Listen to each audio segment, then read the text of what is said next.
৪৪ জন বন্ধু মিলে একটি ১৪ বছরের মেয়েকে অনবরত ধর্ষণ করে।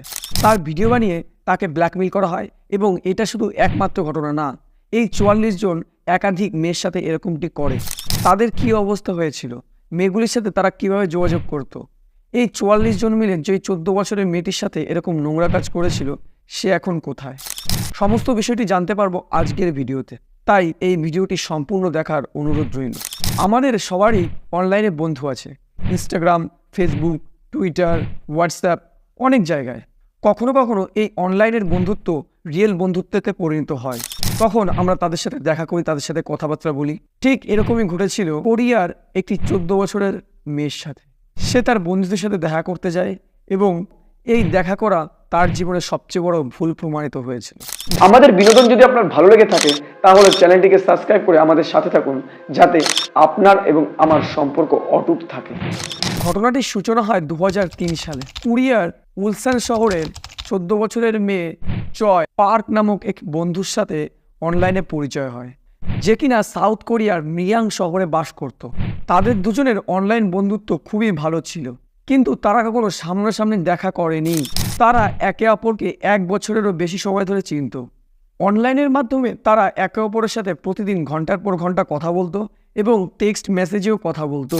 ১ বছর পর মানে ২০০৪ সালে পার্ক চয়কে তাদের বাড়িতে দেখা করতে আসতে বলে। চয় উলসান শহর ছেড়ে পার্কের সাথে দেখা করতে মিয়াং শহরে যায়। ১ বছর প্রতীক্ষার পর তাদের সাথে দেখা হয়। ৬ জুন চয় পার্কের বাড়িতে পৌঁছায়। পৌঁছানোর সাথে সাথে পিছন দিক থেকে কেউ একজন চয়ের মাথায় রড দিয়ে বাড়ি মারে। চয় সঙ্গে সঙ্গে নিচে পড়ে যায়। পার্ক তাকে টানতে টানতে ঘরের মধ্যে নিয়ে যায়। ঘরের মধ্যে তারা ১১ জন বন্ধু উপস্থিত ছিল এবং ওই ১১ জন মিলে চয়ের সাথে খুবই খারাপ কাজ করে, মানে খুবই খারাপ। এবং সেই খারাপ কাজের ভিডিও বানায় আর চয়কে বাড়ি পাঠিয়ে দেয়। এই ভিডিওগুলো বানানো হয়েছিল চয়কে ব্ল্যাকমেইল করে অনবরত তার সাথে শারীরিক সম্পর্ক প্রতিস্থাপন করার জন্য।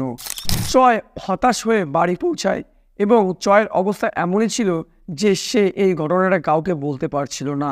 চয়ের বাবা এবং মায়ের মধ্যে মিল ছিল না। চয়ের বাবা খুব নেশা করত এবং বাড়িতে এসে খুব ঝগড়া করত। সেই কারণে চয়ের মা চয়ের বাবাকে ছেড়ে চলে গেছিল।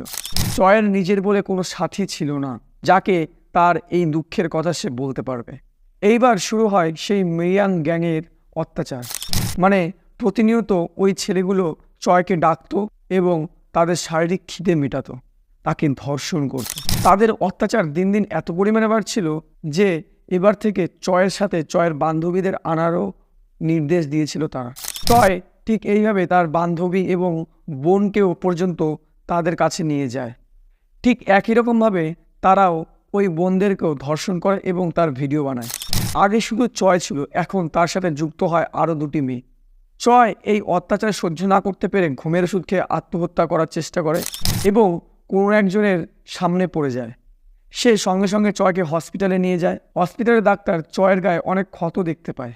সাথে সাথে চয়ের বাবাকে ডাকে এবং অনেক জেরা করার পর চয় সব কিছু সত্যি সত্যি বলে দেয়। চয়ের মেডিকেল রিপোর্টে এটা স্পষ্ট ছিল যে মোট ৪৪ থেকে ১২০ জন মতো চয়ের সাথে ধর্ষণ করেছিল। এবং ২৫শে নভেম্বর ২০০৪ সালে লোকাল থানায় একটি কমপ্লেন দায়ের করা হয়। ছেলেগুলির পরিবার খুবই প্রভাবশালী ছিল, তাই তারা পুলিশদেরকেও নিজেদের বশে করে নিয়েছিল। পুলিশ চয়কে সাহায্য করার বদলে তাকে উল্টে অপমানিত করছিল। চয়ের বাবা একজন নেশা করছিল, যে কারণে পরিবারের লোকজনরা তাকে পয়সা দিয়ে কেসটি উইথড্র করার জন্য জানায়।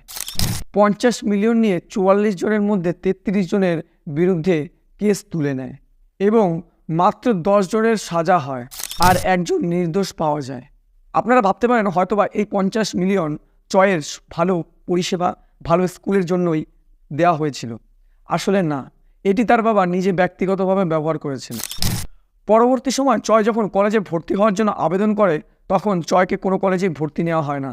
শিক্ষাগত ডিগ্রি না থাকার কারণে সে কোনো জায়গায় চাকরিও পায় না, যার জন্য তার অর্থনৈতিক অবস্থা খুবই খারাপ হয়ে যায় এবং সে খারাপ রাস্তার দিকে নেমে যায়। কিছুদিন আগে একটি চুরি কেসে চয়কে জেলে ধরে নিয়ে যাওয়া হয়। এখনও সে জেলে রয়েছে। আপনারা বুঝতে পারছেন, কোনো কেউ জন্ম থেকে অপরাধী হয় না। স্থান, কাল এবং পাত্র এর দ্বারাই কোনো লোক অপরাধ করে। এবং সে অপরাধের জগতে পা রাখে। আজকে যদি চয়ের অর্থনৈতিক অবস্থা ভালো থাকতো, সে যদি কোনো একটি সরকারি চাকরি বা কোনো কাজ পেত, তাহলে সে কি এই নোংরা রাস্তা বেছে নিত? আমাদের সমাজে এরকম ঘটনা অনবরত ঘটে চলেছে। তাই আপনার কাছে আমার একটি বার্তা, সাবধানে থাকুন, সুস্থ থাকুন এবং সতর্ক থাকুন। ধন্যবাদ।